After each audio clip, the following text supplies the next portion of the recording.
अस्सलाम वालेकुम। यासीन आपके साथ हाजिर है इस मॉर्निंग ब्रीफिंग में। आज इस हफ्ते का पहला वर्किंग डे है। आज है मंडे और डेट है आज 13 जुलाई। जैसे कि अर्ली मॉर्निंग में आपके साथ हाजिर हुआ था मार्केट प्रीव्यू के हवाले से और कुछ इंडिकेशंस, मेरी कोशिश होती है कि मार्केट किन लेवल्स पे खुलेगी, किन प्लस या नेगेटिव टेरिटरी में ओपन होगी, उस हवाले से थोड़े से एक तज्जियाती तबसरे मैं 2 दिन ये पढ़ता रहता हूँ। उन बेसिस पे कुछ मैं रिकमेंडेशंस भी आप लोगों को दे देता हूँ कि मार्केटें आज ऊपर होंगी या नीचे खुलेंगी या प्लस या रेड टेरिटरी में मार्केटें ओपन होंगी। इसका अंदाज़ा डिफरेंट सिनेरियो से लगा लिया जाता है, जो कि मैं बारहा आप लोगों से ये बातें करता रहता हूँ। आज सुबह से मेरे पास 2-3 कॉलें भी आई, लोगों ने मैसेजेस भी किए और बड़ा सराहा और बड़ी मुझे दुआएं दे रहे हैं और वो कह रहे हैं कि आपकी एनालिसिस बड़ी देखिए, मैं सिर्फ आपको ये बताना चाहता हूँ कि ख़ास तौर पे उन तमाम छोटे बच्चों, स्टूडेंट्स के लिए जो इस मार्केट के नए स्टूडेंट हैं, जो नई इन्वेस्टमेंट कर रहे हैं, नया अपना पोर्टफोलियो मैनेज करने की कोशिश कर रहे हैं,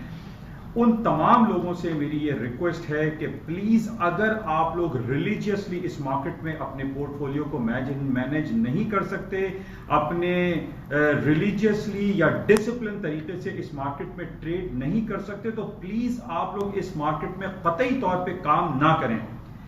ये मार्केट इस तरीके से नहीं चल सकती कि आप मुसल्ले पे बैठ जाएं और नमाजें पढ़ते रहें और दुआएं मांगते रहें कि जनाब मैंने गोल्ड सेल कर लिया है या गोल्ड मैंने बाय कर लिया है या किसी स्टॉक मार्केट में मैं फंस गया हूं या कोई स्क्रिप्ट मैंने बाय कर लिया है या सेल कर लिया है और अब मैंने नमाजें और दुआएं पढ़ना शुरू कर दी और तस्बीहात में मैं लगे। देखिए, इट्स टोटली एंटायरली डिफरेंट चीज है।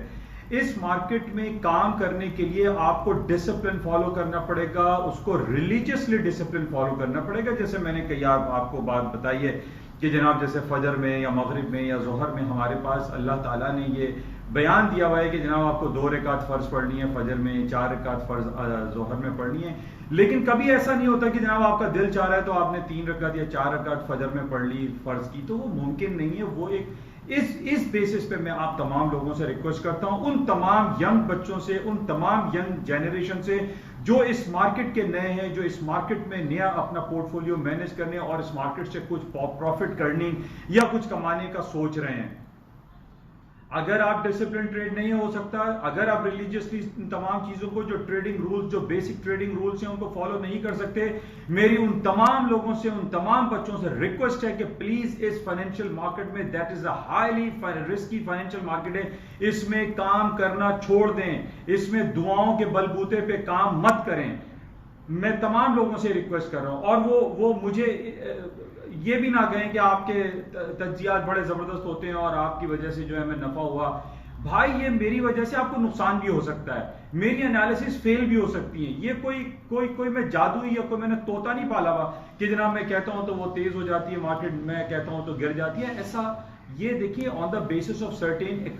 जो एनालिसिस उन बेसिस पे मैं कहता हूं ये मेरे तज्जियात फेल भी होते हैं और होते रहते हैं। इन बेसिस पे मैं कोई अपना क्रेडिट लेना नहीं चाहता कि जनाब मेरी वजह से आपको फायदा हो गया है या मेरी वजह से आपको नुकसान हुआ है। मैं सिर्फ आप तमाम लोगों से इस बात की गुजारिश करता हूं कि अगर आप लोग discipline and religiously discipline work नहीं कर सकते तो प्लीज इस हाईली रिस्की फाइनेंशियल मार्केट में काम करना बंद कर दें। दोपहर ये मेरी मुख्तसर से आप तमाम लोगों से रिक्वेस्ट है जो कि नए इस मार्केट में रहे, और पहले भी मैं बारहा आप तमाम लोगों से कहता रहता हूं कि इस फाइनेंशियल मार्केट में आप एज अ ट्रेडर बने, और ट्रेडर का मतलब ये होता है कि आप लॉस भी करें, आप प्रॉफिट भी गेन करें, आप अपने रिस्क को इस तरीके से ट्रेड आप सेटअप बनाएं कि $500 अगर आप प्लस कमाना चाहते हैं तो $500 का ही आपको लॉस होना चाहिए, ना कि आप $5,000 और $2,000 के लॉसेस कर रहे हैं। और लॉस अगर आपका फ्लोटिंग है और फिर आपने दुआएं करनी शुरू कर दी और नमाजें पढ़नी शुरू कर दी, इनका कोई फायदा आपको नहीं होगा। तो मेरी आप तमाम लोगों से रिक्वेस्ट है, प्लीज रिलीजियसली डिसिप्लिन ट्रेडर अगर आप बन सकते हैं तो आप बनिए, otherwise don't do this work. ये is a highly financial risky market है, आपको हैवी लॉसेस हो सकते हैं, जो कि ये डिस्क्लेमर में हर तरफ ये लिखा हुआ होता है कि अगर आप रिलीजियसली फॉलो नहीं करते, अगर आप डिसिप्लिन ट्रेड नहीं हो सकते तो आप प्लीज इस मार्केट में काम नहीं करें। You will have to risk your all capital. बहुत नुकसान लोगों को हमने करते हुए देखा है। तो बहरहाल ये आपसे रिक्वेस्ट है और उम्मीद है कि आप लोग इसको बुरा नहीं मानेंगे और इसको अच्छे अंदाज में लेते हुए इसको प्रैक्टिकली अप्लाई करने की कोशिश करेंगे। अगर नहीं कोशिश कर सकते तो प्लीज मेरी रिक्वेस्ट है कि आप प्लीज इस मार्केट में काम नहीं करें। बहरहाल आज अर्ली मॉर्निंग मैं आप लोगों के साथ हाजिर हुआ। मैंने आपको ये कहा कि आज स्टॉक मार्केट ऊपर की तरफ खुलेंगी और कुछ ऐसा ही हुआ, मार्केट ऊपर खुल गई। गोल्ड की मार्केट मैंने आपसे कहा कि ऊपर खुलेगी, गोल्ड की मार्केटें भी ऊपर हो गई। ऑयल के बारे में थोड़ा सा मिक्स रिएक्शन था कि मार्केट में जो ग्रीन रेवोल्यूशन की बात चल रही है पूरी दुनिया में, ये ग्रीन रेवोल्यूशन के हवाले से जो सिलसिला शुरू हुआ है, खासतौर पर इसका इनिशिएटिव लिया है यूरोपियन यूनियन की यूरोपियन एजेंसीज ने, एनर्जी एजेंसी ने, यूरोपियन एनर्जी एजेंसीज ने तकरीबन $8 ट्रिलियन के पैकेजेस का ऐलान किया है, जिसमें building renovation, power generation, industrials और डिफरेंट सेक्टर्स को उन्होंने प्रमोट करने की बात की है, जो कि एक बहुत जबरदस्त अमल है। और इन बेसिस पे जो पिछले काफी दिनों से हम ये देख रहे हैं कि पूरी दुनिया की स्टॉक मार्केट है, खासतौर पे अमेरिका की जो नैस्डैक है वो अपने हाई से हाई बनाती चली जा रही है और तारीख की नई बुलंदियों को रोजाना की बुनियाद पर छूती चली जा रही है। तो अब हमारे पास ये ग्रीन रेवोल्यूशन के हवाले से जो बातें चलना शुरू हुई हैं, ये एक नया पोटेंशियल डाल देगा मार्केट में, एक नया पोटेंशियलिटी इंजेक्शन लग जाएगा मार्केट में, जो कि पिछले काफी अरसे से हम ये देख रहे हैं कि क्लाइमेट चेंज के हवाले से बहुत ज्यादा बातें हो रही हैं कि जनाब अब पेट्रोल का इस्तेमाल बंद हो जाना चाहिए, क्योंकि इसके अंदर जो मुज़र सेहत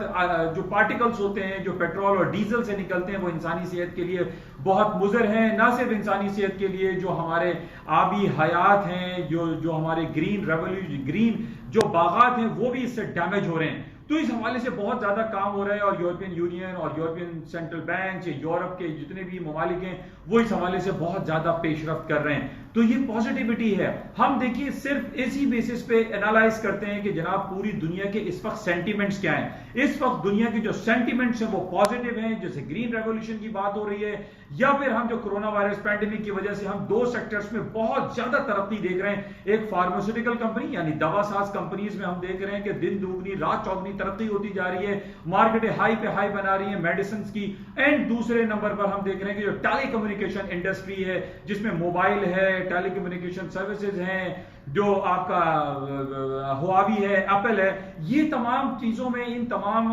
इंडस्ट्री में हम देख रहे हैं कि मार्केट में बहुत ज्यादा तेजी दिखाई दे रही है। इसी तेजी की वजह से हम ये देख रहे हैं कि दुनिया की the fastest growing car company that is known as Tesla, मैंने सुबह भी आपसे कहा था कि टेस्ला जो कि एक साल में 500%, मैं दोबारा रिपीट कर रहा हूं, 500%, नॉट 5%, 500% शेयर्स की कीमतों में इजाफा हुआ है। और ना सिर्फ उसकी शेयर्स की कीमतों में इजाफा हुआ है, बल्कि एलन मस्क जो उसके चीफ एग्जीक्यूटिव ऑफिसर हैं, उनकी जायदाद में, उनके एसेट्स में बड़ा जबरदस्त इजाफा हुआ है। और एक रिकॉर्ड के मुताबिक दुनिया की जो सबसे पहले द बिलियनर, जो रिचेस्ट मैन थे, mister Warren Buffett, Berkshire Hathaway के मालिक, उनको भी उसने बीट कर दिया है। और ना सिर्फ उसकी कंपनी और उसके शेयर्स की प्राइस तेजी से बढ़ी है, बल्कि उनकी जो मिस्टर एलन मस्क हैं, जो कि स्पेस एक्स के भी मालिक हैं, जिन्होंने एक खलाई शटल भी भेजी है फिजा में, उन्होंने जो जिस तरीके से तरक्की की है और जो ग्रीन रेवोल्यूशन के हवाले से और फिर जनाब क्लाइमेट चेंज के हवाले से जो गाड़ियां वो मुरत्तिब करते चले जा रहे हैं, नई नई गाड़ियां जो वो इलेक्ट्रॉनिक पेश कर रहे हैं, जिसकी वजह से उनकी वर्थ में दिन दुगनी रात चौगनी इजाफा हो रहा है। अच्छा, ना सिर्फ एलन मस्क की इन तमाम जो सिलसिले हैं उसकी वजह से प्लस हो रहा है, और उसकी एक वजह हम ये कह सकते हैं जिस तरीके से कोरोना वायरस पैंडेमिक के बाद जो सिलसिले शुरू हुए हैं, और उसमें हमने यही जो नैस्डैक में देखा है, नैस्डैक में ये दो सेक्टर बहुत ज्यादा तेजी से बढ़ते चले जा रहे हैं। अच्छा, इसके साथ जो दूसरी मार्केटें हैं, जिस तरीके से यूरोपियन है और एशियन मार्केट है, आज सुबह से हम ये देख रहे हैं कि सुबह, हालांकि एशियन मार्केट खुलने से पहले मैं आपके साथ प्रीव्यू में आया था और मैंने सिर्फ सऊदी अरब का तदावुल ऑल शेयर और टीए इसराइल के जो इंडेक्स हैं तल अवीव, उस बेसिस पे मैंने आपसे कहा था कि स्टॉक मार्केट ऊपर आएंगी। लेकिन आज सुबह अर्ली मॉर्निंग 6:30 बजे जब चाइना की मार्केटें खुली, वो भी हाईएस्ट लेवल पर खुली। इस वक्त जो चाइना की मार्केटें बंद हो चुकी हैं वो तकरीबन 2% प्लस में बंद हुई हैं। वहां के हम इंडस्ट्रियल प्रोडक्शन देख रहे हैं, वहां के इकोनॉमिक फिगर्स हमारे पास जो आ रही हैं वो जबरदस्त आ रही है, बेहतरीन आ रही है, जिसकी वजह से आज जो इंडिकेशंस हमारे पास थी कि स्टॉक्स ऊपर की तरफ खुलेंगे और ऊपर की तरफ ही खुलेगा। अच्छा, इसके साथ ही जो एलन मस्क की जो हम बात कर रहे हैं वो तो बहुत ही ज्यादा तेजी से बढ़ते चले जा रहे हैं, लेकिन दूसरी तरफ मैंने पिछले हफ्ते भी आपसे ये बयान किया था कि दुनिया की जो 3 बड़ी कंपनीज हैं जिसको हम AAA कहते हैं, या 5 कंपनी जिसको हम फैंग ग्रुप कहते हैं, AAA में alphabet, Google, Amazon, Apple, Facebook और आपका नेटफ्लिक्स है, या आप IBM कह लीजिए, ये बहुत सारी और भी कंपनीज होती हैं जिनको हम 5 जो है वो फैंग ग्रुप के नाम से हम जानते हैं। इन तमाम कंपनीज की जो वर्थ है, अगर आप जाकर नेट पे जाके चेक कीजिए कि 1.65 ट्रिलियंस ऑफ डॉलर। मैं पिछले चंद महीने पहले आपसे कह रहा था कि जनाब ये $1 ट्रिलियन बेंचमार्क पे मार्केट चल रही है। अब तो ये 1 ट्रिलियन को तो पीछे छोड़ गए, अब 1.5 को भी पीछे छोड़ गए। 1.55 trillion dollar, 1.65 trillion dollar, 1.62 trillion dollar, more than 1.5 trillion dollar पे इनकी मार्केट कैपिटलाइजेशन हो चुकी है। ये मार्केटें किधर जा रही हैं, जिसको मैंने मफरूजे में कहा था कि टू बिग टू फेल। ये वो कंपनीज हैं जो कि trillions and billions of dollar की इन्वेस्टमेंट और इनकी मार्केट कैपिटलाइजेशन बढ़ती चली जा रही है। तो हाउ कैन वी से कि स्टॉक्स मार्केटें क्रैश हो जाएंगी? मैंने पहले भी आपसे कहा था कि जनाब स्टॉक को गिरने के लिए हमें बहुत ज्यादा एक पोटेंशियल, एक नेगेटिव, एक स्ट्रॉन्ग ग्राउंड रियलिटीज वाली नेगेटिव खबर चाहिए। वो नेगेटिव खबरें क्या हो सकती हैं कि चाइना और अमेरिका में कोई जंग छिड़ जाए, यानी bullets and bombs, not bits and bytes. इसी तरीके से अमेरिका और रूस में कोई जंग छिड़ जाए, जिसकी कोई उम्मीद नहीं है। अमेरिका और चाइना में कोई जंग हो जाए, कोई उम्मीद दिखाई नहीं देती। चाइना और इंडिया के अंदर कोई जंग छिड़ जाए लद्दाख के मुकाम पर, उसमें भी कोई ज्यादा पेशरफ्त दिखाई नहीं दे रही। उसकी वजह कि ये लद्दाख पहाड़ी इलाका है और उस पहाड़ी इलाके में जंग करना आसान नहीं।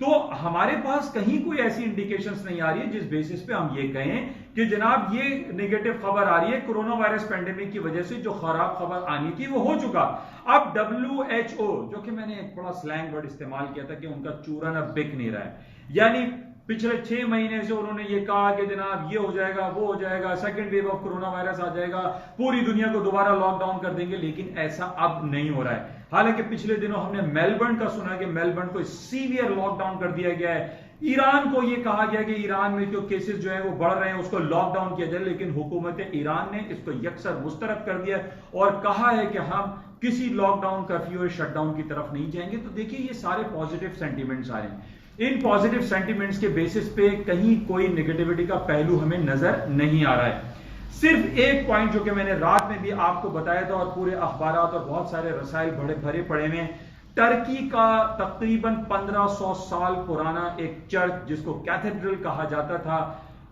हाया सूफिया, जो कि 1500 सेंचुरी बैक, जो कि नबी पाक सल्लल्लाहु अलैहि वसल्लम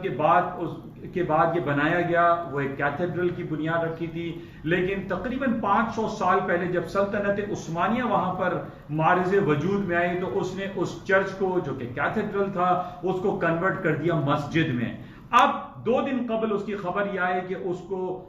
जो बैक इन 1934 में मुस्तफा कमाल अतातुर्क साहब ने उसको बना दिया था म्यूजियम। अब म्यूजियम की स्टेटस से कन्वर्ट करके उसको आज दोबारा मस्जिद के तौर पर बहाल कर दिया गया है। जो बैक इन 15th और 16th सेंचुरीज में जो मस्जिद होती थी उसको मस्जिद का दर्जा हासिल हो गया है। अब इस हवाले से हमारे पास नेगेटिव खबरें आ रही हैं, कुछ लोगों के तहफ्फुज़ात आ रहे हैं। आज अखबार में ये खबर लगी हुई है कि जनाब पोप ने बड़ी नाराजगी का इजहार किया है और पोप ने इस अमल को नहीं सराहा है। ये लॉन्गर पीरियड ऑफ टाइम में जाकर हम सब के लिए, चाहे वो मुसलमान हो या किसी भी मजहब से ताल्लुक रखते हो, वो ये नेगेटिव खबर हो सकती है। उसकी वजह यह है कि स्पेन जिसका एक शहर अंदलूसिया, वहां पर एक मस्जिद थी, एक चर्च था, उसको चर्च को मस्जिद बनाया गया, फिर मस्जिद को चर्च बना दिया गया। तो ये अमल हम पूरे अक्रॉस दी यूरोप में भी देख सकते हैं। ये एक नया सिलसिला शुरू हो सकता है, एक ये नई नेगेटिविटी शुरू हो सकती है कि जनाब जो मस्जिद है उसको मंदिर बना दो, जो मंदिर है उसको चर्च बना दो, जो चर्च है उसको म्यूजियम बना दो। तो ये जो सिलसिला शुरू हुआ है, जैसे मैं आपसे ये कह रहा हूं कि हमें स्टॉक्स मार्केट के गिरने के लिए कोई स्ट्रॉन्ग नेगेटिव खबर चाहिए, तो एक थोड़ी सी नेगेटिव खबर हमें यहां दिखाई दे रही है कि जनाब मस्जिद को मंदिर, मंदिर को चर्च, चर्च को म्यूजियम बनाने का जो अमल शुरू हुआ है ये नेगेटिव हो सकता है। अभी कुछ नहीं है नेगेटिव, लेकिन इन लॉन्गर पीरियड ऑफ टाइम जिस तरीके से पोप ने बड़ी नाराजगी का इजहार किया है और उन्होंने इस अमल को बड़े तहफुजात का जिक्र किया है कि इसको जब इन्होंने मस्जिद में कन्वर्ट किया है और जो म्यूजियम का जो स्टेटस था वो खत्म किया है, इसको वो पॉजिटिव अंदाज में नहीं ले रहे हैं। पिछले दिनों भी मैंने आपसे कहा था कि जैसे यरूशलेम का भी वाकया हुआ था और यरूशलेम को अमेरिका ने यह कहा कि यरूशलेम अब तल अवीव की जगह इसराइल का कैपिटल होगा। इसमें भी बहुत ज्यादा कंट्रोवर्सीज हुई थी और लोगों में काफी नेगेटिविटी पाई गई और उसमें हमने देखा था कि सोने की कीमतों में इजाफा हुआ था। इन बेसिस पे सोने की कीमतों में भी इजाफा बरकरार रहेगा क्योंकि ये एक कंट्रोवर्सी है, एक नेगेटिविटी है। अपार्ट फ्रॉम के we are the religious Muslims और हमें तो बड़ी खुशी है, लेकिन जो इंप्लीकेशंस हो रही हैं इस मार्केट के हवाले से वो नेगेटिव हैं और इस बेसिस पे गोल्ड की कीमतों में इजाफा हो सकता है। अच्छा, ये ग्रीन रेवोल्यूशन के हवाले से कुछ मेरे पास बड़ी बड़ी कंपनीज हैं जो कि यूरोपियन कंपनीज हैं, उनकी डिटेल्स हैं, मैं आपको व्हाट्सएप करूंगा कि उन तमाम शेयर्स को आप देख सकते हैं, उनको इंडिविजुअल स्क्रिप्ट को आप खरीद सकते हैं क्योंकि ये गोल्डमैन सैक की एक रिपोर्ट है और उन्होंने बहुत ज्यादा सराहा है इस ग्रीन रेवोल्यूशन को और ये कहा जा रहा है कि एक सर्टेन कंपनीज हैं, लातादाद तकरीबन 18-20 कंपनीज ऐसी हैं जो कि यूरोपियन स्टॉक्स में रजिस्टर्ड हैं, उनके शेयर्स ट्रेड होते हैं और उसमें बहुत ज्यादा पोटेंशियलिटी की बात की जा रही है। ये मैं आपको व्हाट्सएप में बता दूंगा कि कौन कौन सी कंपनीज हैं जिसको आप यूरोपियन स्टॉक्स में जाकर देख सकते हैं और उसको खरीद सकते हैं। अच्छा, इसके अलावा जिस तरीके से स्टॉक मार्केट है ऊपर चलती जा रही है, कॉपर की मार्केट आज हम देख रहे हैं तकरीबन 1.5-2 साल के हाईएस्ट लेवल पे 2.99 तकरीबन $3 पर पाउंड के हिसाब से कॉपर की मार्केट ऊपर जा चुकी है। अच्छा, आज हमारे पाकिस्तान स्टॉक एक्सचेंज में भी बड़ा अच्छा सराहा जा रहा है, तकरीबन 36,600 पे 36,600 पे हमारा इंडेक्स पहुंच चुका है, बड़ी अच्छी बात है। बाकी जो तेल के हवाले से जो हमारे पास खबरें चल रही हैं, क्रूड ऑयल पे जो डीप कट की बात हो रही है, उस डीप कट में थोड़ा सा इजीनेस की बात आ रही है जिसकी वजह से तेल की कीमतें आज $41 को तो क्रॉस नहीं कर रही हैं, तकरीबन $40 के भाव पे इस वक्त तेल की कीमतें चल रही हैं। बाकी जो ओवरऑल सिनेरियो है उसमें स्टॉक्स मार्केट में अभी भी तेजी है, गोल्ड में तेजी है, करेंसी ऑयल मिक्स है, ऑयल लेकिन on the basis of different जो एस्पेक्ट्स हैं उसके हवाले से आई पर्सनली फील कि ऑयल क्रूड ऑयल की मार्केटों में $41 जिस दिन ये टूटेगा मार्केट शूट अप कर जाएगी क्योंकि जिस तरीके से हम रीओपनिंग की बात कर रहे हैं और WHO की जो बातें हैं उसको कोई खातिर में नहीं ला रहा है और स्टॉक्स मार्केटें बढ़ती चली जा रही हैं। जब स्टॉक मार्केटें ऊपर जा रही हैं, रीओपनिंग की बात हो रही है तो क्रूड ऑयल की कीमतों में भी इजाफा होगा। अच्छा, बहरहाल और बाकी जो यूरो और स्टर्लिंग की बात मैंने आपसे पिछले दिनों भी की थी, आज दोबारा मैं स्टर्लिंग के हवाले से ये बयान दे रहा हूं, जो इंडिकेशन जो रिकमेंडेशन मैं आपको दे रहा हूं कि 1.2750 यानी 27.5 के ऊपर के स्टॉप्स लगा के आप स्टर्लिंग को सेल कर सकते हैं, चांस ले सकते हैं। बहुत ज्यादा ब्रेक्जिट के हवाले से बातें दोबारा शुरू हो गई हैं और बरतानिया में जिस तरीके से हम देख रहे हैं कि 31 दिसंबर को बरतानिया यूरोपियन यूनियन से फाइनली अलग हो जाएगा, उसके प्रोसेस शुरू हो चुका है। नेगेटिविटी का पहलू चल रहा है, बरतानवी करेंसीज को शॉर्ट सेल किया जा सकता है, जिस तरीके से मैंने डीबेसमेंट ऑफ करेंसीज की बात आपसे की थी कि जिस तरीके से करेंसीज की जो इंटरेस्ट रेट कट हो रहा है या जो billions and trillions of dollar के इकोनॉमिक पैकेजेस अनाउंस किए जा रहे हैं, इन बेसिस पे जो कागज की जो पेपर करेंसी है वो अपनी कदर कीमत को खो रही है और उसके मुकाबले में गोल्ड की कीमतों में इसी वजह से इजाफा हो रहा है। तो बहरहाल राब्ते में रहेंगे। ये कुछ मुख्तसर सी बातें थी जो आपके साथ डेली बेसिस पे पेश की जाती हैं। होपफुली कि आपको इसमें कुछ ना कुछ आगाही मिल जाती होगी और आपको अपने पोर्टफोलियो को मैनेज करने में सहूलत हासिल होती होगी। इजाज़त चाहूँगा और शाम में देखते हैं कि मार्केट किन लेवल्स पे खुलती है और मज़ीद क्या खबरें रहती हैं। और आप अगर चाहें तो अपना व्हाट्सएप नंबर मुझे सेंड कर सकते हैं ताकि आप उस प्लेटफॉर्म पर भी इंटैक्ट हो सकें, ताकि अपने आप डिसीजंस को बेहतर ले सकें। इंशाल्लाह राब्ते मिलेंगे। जाते हुए आपसे रिक्वेस्ट करूंगा प्लीज़ इस यूट्यूब चैनल को सब्सक्राइब करें, लाइक करें, शेयर करें और अपने दोस्त अहबाब में इसको ज़्यादा से ज़्यादा स्प्रेड करें। Thank you. खुदा हाफिज़।